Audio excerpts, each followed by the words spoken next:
দিনটা ছিল শনিবার আর ঘড়ির কাঁটাতে দেখো 2:35 বাজে। সারাদিন কাজ করতে করতে ক্লান্ত হয়ে গিয়েছি, বড্ড দেরি হয়ে গিয়েছে আজকে সব কিছু জানো। সবে ঘর মুছেছি তো, তাই ঘরটা পুরো জল হয়ে আছে, হাঁটা যাচ্ছে না। ঠাকুরের পুজোটাও দিয়েছি সবে। আজ আমাদের বাড়িতে আমিষ রান্না হয় না, মানে আমি আমিষ খাই না, তাই আজকে কি রান্না করব বুঝে উঠতে পারছিলাম না। মেয়ের পাপাও সকাল সকাল দোকানে বেরিয়ে গিয়েছে, ও খিচুড়ি খুব একটা পছন্দ করে না। আমি ভাবলাম আজকে বাড়িতে খিচুড়ি বানানো যাক, এই সুযোগটা তো আর পাবো না।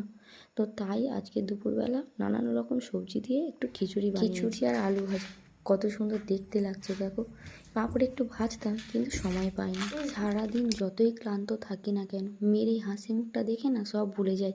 খেতে বসেছি কিন্তু ওর বায়নার আর শেষ নেই, এটা করে দাও ওটা করে দাও, তো সেটাই এখন করছি। যখন ভয়েস ওভারটা দিচ্ছি তখন ভোর 4টে বাজে, ভুলে গেছিলাম যে ভিডিও এডিট করতে বাকি আছে। টাটা।